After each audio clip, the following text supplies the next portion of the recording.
existe una alteración a nivel de estas velocidades coriales, pero hay una alternancia, o sea, hay velocidades coriales que están alteradas y otras velocidades coriales que todavía conservan, están preservadas en su morfología, ¿no? Por eso se denomina modelo de tipo parcial. Ahora, ¿cuál es el defecto en la fecundación? Hay un defecto en la fecundación, hemos dicho, en la formación de estas molas, y el defecto en la mola datiforme parcial resulta que la fertilización de un óvulo normal por dos espermatozoides, o la fertilización de ese óvulo normal por un espermatozoide seguido de la duplicación del contenido cromosómico paterno. ¿Ya? Entonces, esa característica se traduce en esto, o sea, el origen genético de la mola datiforme parcial. Entonces, dice, se origina por la fecundación, hemos dicho, de un ovocito haploide, de un ovocito normal, por dos espermatozoides, lo que se conocería como la dispermia, o puede ser, con menor frecuencia, por un solo espermatozoide seguido de duplicación de su material genético. ¿Cuál es la concepción en ese resultado? Es una concepción triploide diandrica, o sea, presenta un juego cromosómico materno y dos juegos cromosómicos paternos. El cariotipo más frecuente, 69XXY, que va a dar como consecuencia esta mola datiforme parcial. O sea, un cromosoma X proviene de la mujer y el otro par XY proviene del varón. ¿Ya? O otros cariotipos que pueden darse, pero que es menos frecuente, un 69XXX, un cromosoma X de la madre y dos X paternos. Sabemos que el varón puede aportar con un cromosoma X o un cromosoma Y. Esta otra característica puede dar también la mola parcial, o en su caso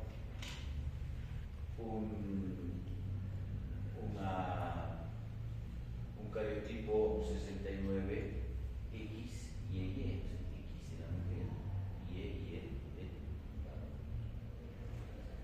En la mola datiforme parcial se puede todavía formar un feto, justamente por esa característica, porque tenemos todavía el aporte de un cromosoma materno. En la mola datiforme completa esto ya no se da, ya no hay el aporte del cromosoma materno, es solamente cromosoma paterno, y entonces por eso es o el tipo solamente o cromosomas paternos, y entonces por eso que en la mola completa ya no se puede formar feto. ¿Ya? Entonces esa es la característica.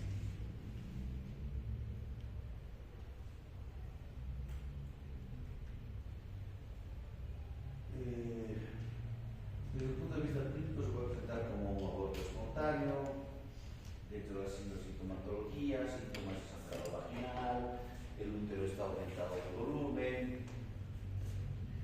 El diagnóstico se basa en la clínica, laboratorio y primaria.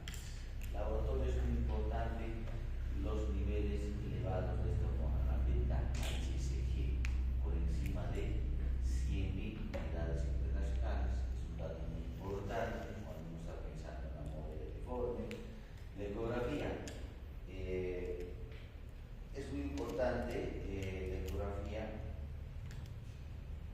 pero la sensibilidad de esta es baja en el primer trimestre, porque obviamente recién se están produciendo las alteraciones a nivel de estas velocidades, recién se están formando las vesículas, entonces todavía no es muy significativo, pero después del primer trimestre, pues la ecografía es muy importante.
una mola hidatiforme puede evolucionar hacia una mola invasora o puede evolucionar hacia un coriocarcinoma. Ya, esas dos patologías están dentro de lo que es la enfermedad troncular persistente. Entonces, la mola hidatiforme parcial, el riesgo que evolucione esto es bajo, 5 a 6%. ¿Ya? Después de un embarazo molar existe mayor riesgo de recurrencia hacia un segundo embarazo molar. Ahí incluso esta puede evolucionar hacia una mola hidatiforme completa, o sea, una mola hidatiforme parcial puede evolucionar hacia una mola hidatiforme completa. Tratamiento, igual. El tratamiento de la mola hidatiforme es la evacuación, es la succión, el retiro de ese material, ¿no? Pues a través de un nivelado quirúrgico, ¿no? Pero siempre es importante, tanto en la mola hidatiforme parcial como en la completa, hacer un control por los niveles de la beta-HCG, de esta hormona, ¿no? Porque si nosotros hemos hecho el tratamiento de evacuación, los niveles de la beta-HCG tienen que bajar hasta niveles imperceptibles, que tienen que bajar hasta niveles cero. Pero si estos niveles continúan elevados o se van incrementando, significa que o hay la probabilidad de que este paciente esté evolucionando o vaya yendo a desarrollar nuevamente una mola hidatiforme, o puede ser que vaya a desarrollar una mola hidatiforme completa o incluso por ahí coriocarcinoma. Entonces es importante el seguimiento con esta hormona, los niveles séricos, y obviamente seguidos de anticoncepción, ¿no? Hasta que se obtengan niveles indetectables anticonceptivos, ¿no? Para evitar obviamente embarazo. Ya hablando de la mola hidatiforme completa, la definición: un trastorno proliferativo de la placenta que produce hidropesía, o sea, justamente esa dilatación quística de las vellosidades coreales, llegando a formar las cisternas y vesículas, ¿no? Pero esto en todos, acá ya todas las vellosidades están alteradas con este proceso, la formación de estas vesículas. Por eso el nombre de mola hidatiforme completa. Además, sin desarrollo embrional. ¿Ya? La ecografía, lo que se decía, esa imagen característica de una tormenta de nieve, esa imagen. Clínicamente igual, con esa imagen tormenta de nieve a través de la ecografía, un sangrado vaginal, incluso puede manifestarse como un aborto incompleto con esa característica, ¿no? ¿Cuál es la característica o el origen genético en este caso? Se caracteriza por androgénesis. ¿Qué significa esto? Que ambos juegos pares de cromosomas son de origen paterno. Como ven acá, no hay el aporte de cromosoma materno, los cromosomas son paternos. ¿Y de qué manera se explica esto? Lo más habitual es que un ovocito que no tiene material genético, por eso no hay cromosoma materno, un ovocito sin material genético materno es fecundado por un espermatozoide. Posteriormente, ese material genético paterno se duplica y origina un cariotipo 46XX. O sea, acá, en este caso, ambos cromosomas aclarando son paternos. Ya no hay.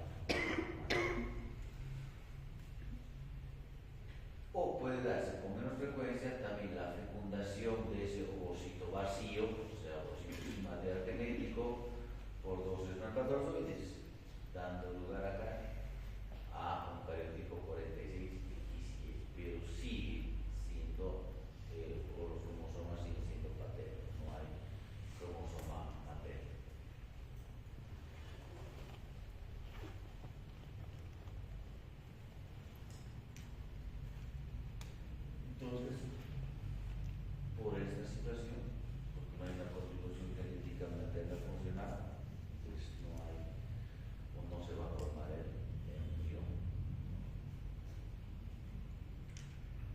Bien, como les decía, es la imagen signo de la tormenta de nieve.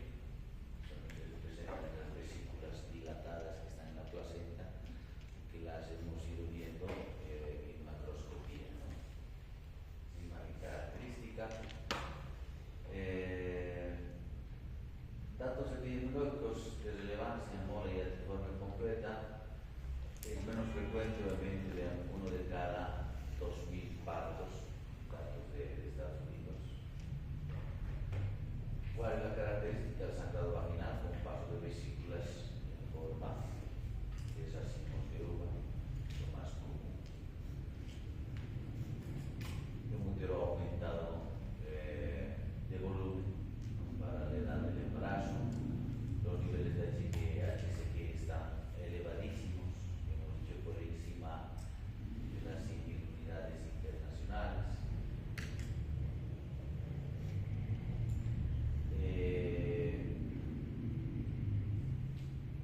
Además, existe evidencia de toxemia del embarazo. Un paciente va a acusar con hipertensión, edema, albuminuria, ¿no? Y además vean que en raras ocasiones se puede desarrollar un hipertiroidismo, porque la hormona HCG va a hacer que pues, tenga una mayor actividad la glándula tiroides, ¿no? De estos laboratorios, ya hemos mencionado, el pronóstico, hablando de pronóstico. Vean la probabilidad de que la moria de toda completa vaya a una enfermedad neurológica persistente, o sea, una moria invasiva o un poliocarcinoma, es de 15 a 20% de los casos. O sea, ya hay una mayor probabilidad, una mayor posibilidad en relación a la neuropatia, que era 5.6% nada más. Tratamiento igual, la evacuación por succión uretraria y vean nuevamente, ¿no? Controles seriados, controles periódicos, cuantitativos del HCG en suelo después de la evacuación, cada 1 a 2 semanas, hasta que 3 pruebas consecutivas sean normales. Seguida de medición de la misma hormona, intervalos de 3 meses durante 6 meses. Vean cómo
médico, ya era un embarazo de 26 semanas y algo más, pero no tengo el dato exacto, pero ya estaba produciendo muchas complicaciones en la mujer, ¿no? En la madre. En los casos, bien, y se ha decidido realmente hacer la interrupción de este embarazo, ¿no? O sea, desde la interrupción, porque estaba en riesgo la vida de la, bueno, de la que iba a ser la madre, en todo caso, ¿no? Entonces son casos muy raros. La mola hidatiforme invasiva. ¿Cuál es la definición de mola hidatiforme invasiva? Acá no estamos hablando todavía de que es un tumor maligno. El tumor maligno que se desarrolla a partir de la placenta se denomina colocación. Acá, pese a tener ese término de mola invasiva, no es un tumor maligno. ¿Ya? Solo que esas vellosidades coriales alteradas, con formación de cisternas, dilatación quística, invaden, por eso está su nombre, invaden el músculo del miometrio, ¿ya? O pueden invadir la luz de los vasos sanguíneos y a través de estos vasos sanguíneos esas vellosidades hacer siembra en otros lugares a distancia. Bueno, incluso se ha visto que la mola invasiva puede afectar pulmón a distancia. ¿Ya? Esa es la definición. Entonces dice, es la forma más común de la enfermedad trombótica persistente o metastásica. ¿Cuál será la otra forma? Es el coliocarcinoma, ¿no? Bueno, nuevamente, forma más común de una enfermedad trombótica gestacional persistente o metastásica después de una mola hidatiforme. ¿Qué es lo más probable que evolucione una mola hidatiforme? Hacia una mola invasiva, pero también podría ser un coliocarcinoma. La definición, gestación molar, ¿ya? Que invade el miometrio o los vasos uterinos, vasos sanguíneos uterinos, venas uterinas. Clínicamente igual es un embarazo molar, es un embarazo con alteración, sí, pero es un embarazo, entonces pues también la HCG está elevada en este caso, también se manifiesta como sangrado vaginal, suele diagnosticarse después de una evacuación primaria de una mola completa o parcial. Es decir, si uno ha hecho el tratamiento, una mola parcial, una mola completa, y nuevamente se desarrolla este proceso, y hay la posibilidad de que sea una mola invasiva, hay esa probabilidad, incluso que pudiera ir a ser coliocarcinoma. Vean a qué lugares puede ir esa diseminación de esas vellosidades alteradas, como invasiva, a pulmones, vagina, vulva, ligamento ancho. Tratamiento: quimioterapia, muy eficaz, dice tasa de duración del 80%. Cuando hablamos sobre quimioterapia, automáticamente estamos relacionando con qué? Con un tumor maligno, con un cáncer. La quimioterapia, ¿cuál lo utilizamos? Cáncer. En este caso, la mola invasiva es muy sensible a la quimioterapia. ¿Ya? Por eso tasa de curación del 80% o por ahí más, incluso. Por eso es que acá, vean, no está como tratamiento tratamiento quirúrgico por el histerectomía. No está una conducta de tratamiento. ¿Por qué? Primero, porque estamos hablando de una mola invasiva, estas vellosidades se están metiendo al miometrio. Además, se mete hacia los vasos sanguíneos, a los vasos uterinos, las venas uterinas, y esas vellosidades pueden estar en otros lugares. Entonces, mucho sentido no tiene la histerectomía, porque solamente estaría haciendo una especie de tratamiento local. Está sacando el útero, y qué pasa con las vellosidades que están en otro lugar, que han invadido otro tejido, otro órgano, como el pulmón, por ejemplo. ¿Qué pasa? No estarías dando ese tratamiento. Entonces, el beneficio quimioterapia y que claro significará la cirugía. Y las molas, todas las molas que hemos dicho, ¿no? Mola idéntico parcial, completa, no hemos mencionado histerectomía. Pero tenemos ahí una pieza química con histerectomía que habrá estudiado. Y en algunas situaciones, bueno, tendrá que hacerse la cirugía. ¿En qué caso será? En qué caso tenemos que hacer la histerectomía. En el caso que al hacer la succión, por ejemplo, en un legrado quirúrgico hayamos perforado el útero, ya está, ¿no? No queda más que hacer la histerectomía en ese paciente. O cuando esté produciendo mucha hemorragia, mucho sangrado, pues se tendrá que tomar también succión. Pero después hemos dicho mola parcial, succión con legrado quirúrgico. Mola completa, succión con legrado quirúrgico. Mola invasiva, acá en la mola invasiva tampoco va muy bien porque el legrado, ¿por qué? Porque hemos dicho que esas velocidades están o invaden otras estructuras. O si es más el legrado quirúrgico, pues tendrá que ser necesariamente con la quimioterapia. Ya, entonces, mola invasiva por tratamiento quimioterapia. Además, edad de presentación, pacientes jóvenes, por ahí una mujer que desea, que aún no ha tenido hijos, desea tener sus hijos, entonces la histerectomía y le han quitado esa opción, sabiendo que podía tener esta posibilidad de hacer una quimioterapia y que, bueno, pues el paciente se cure y pueda después embarazarse. Entonces, esos criterios tienen que considerarlos. Entonces, por eso el tratamiento principal es la quimioterapia, no la histerectomía de rutina. Responde muy bien a la quimioterapia porque el tromblasto es altamente quimiosensible. O sea, las células del tromblasto, las células que conforman el tromblasto son bastante quimiosensibles. Entonces, por eso cuando hablamos de coriocarcinoma, tratamiento, quimioterapia, es bastante quimiosensible. Que también, obviamente, el coriocarcinoma ya será también cirugía más quimioterapia, ¿no? La quimioterapia también trata posibles focos microscópicos fuera del útero, por la importancia de tomar esta opción, ¿no? Permite además preservar la fertilidad en pacientes que todavía deseen tener hijos. Y la histerectomía se reserva para hemorragias incontrolables, una ruptura uterina. ¿Ya? Sí.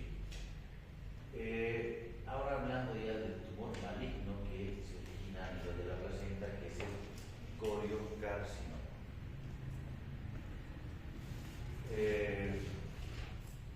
La forma maligno, la forma más agresiva de enfermedad tumorálgica gestacional.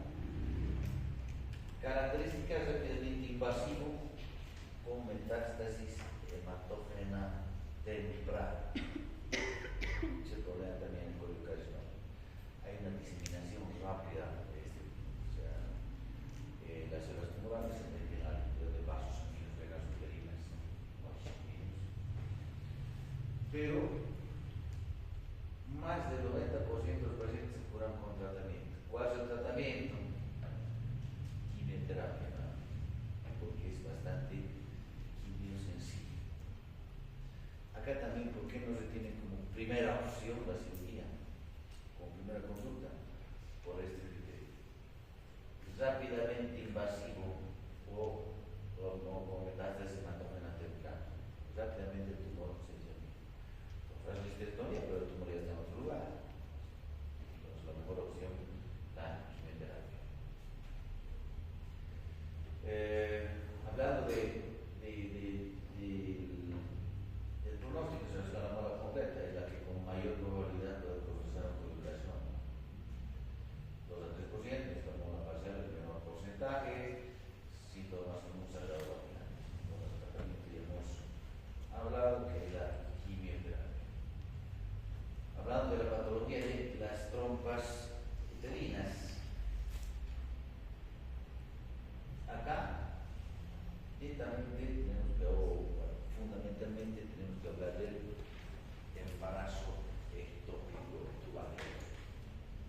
Embarazo ectópico a nivel de las trompas uterinas. Sabemos que el embarazo ectópico también puede darse en los lugares, ovario. ¿Cuáles son los factores de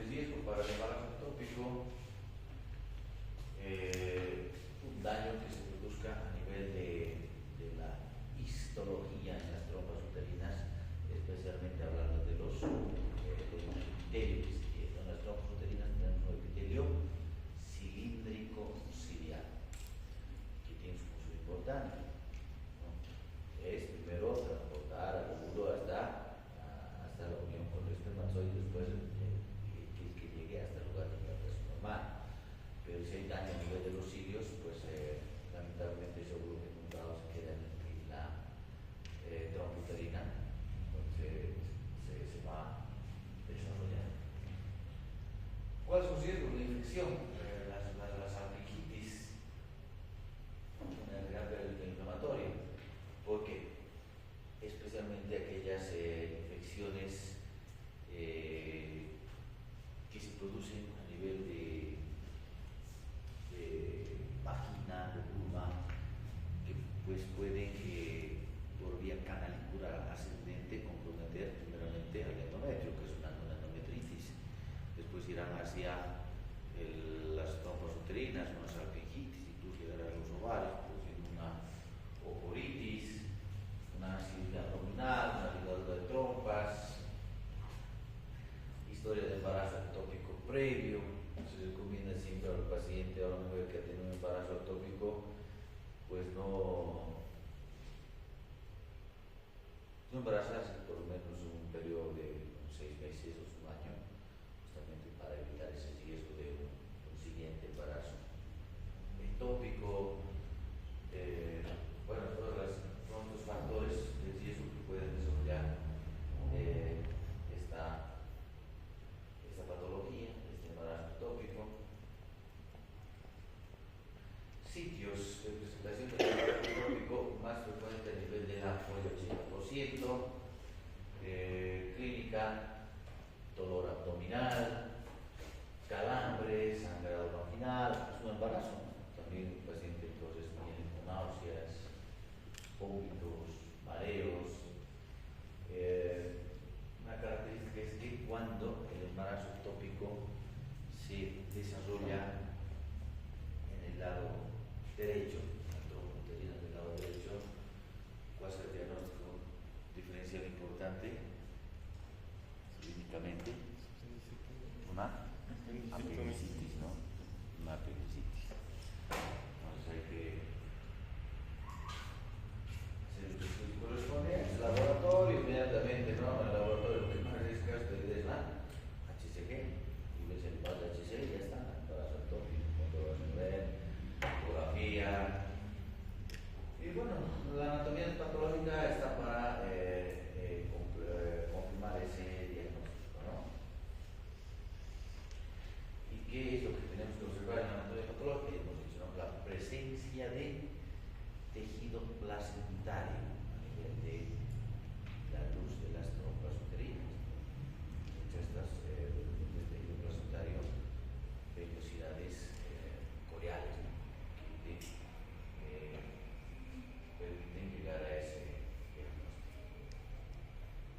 Muchas veces ya ocurrir con un feto, ¿no? Como hemos visto cuando hay un feto en la presentación macroscópica. Hemos mencionado ya esto, tratamiento es la salpingectomía, ¿no? O sea, retirar esa trompa de falopio donde se ha producido este embarazo ectópico, que es una salpingectomía, tratando de preservar el ovario, todo, más que todo la parte hormonal. Ahora sí, hablando de los ovarios, patologías ovarios, neoplasias benignas, neoplasias malignas, todos los tumores benignos, tumores malignos. Esta es la clasificación de las neoplasias de ovario según la Organización Mundial de la Salud. Tenemos el primer grupo y el más frecuente, tumores de epitelio de superficie o epiteliales de superficie, y ahí están justamente los que hemos mencionado, los cistoadenomas, los cistoadenocarcinomas, corresponden a este grupo, los más frecuentes. Tumores de célula germinal, luego vienen en frecuencia, ahí está lo que hemos visto, los teratomas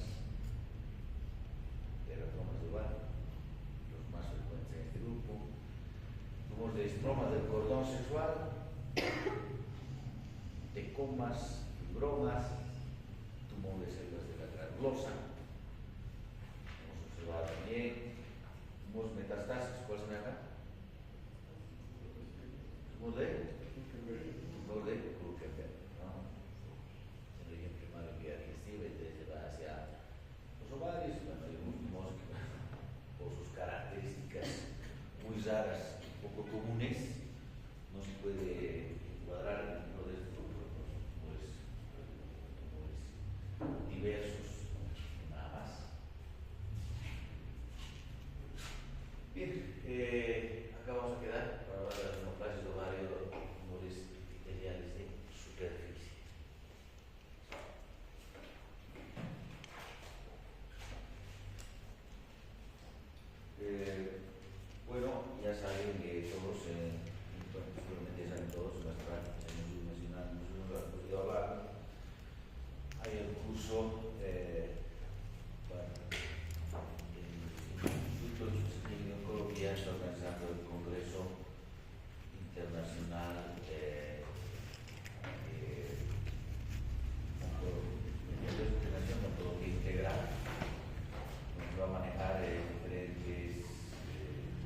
30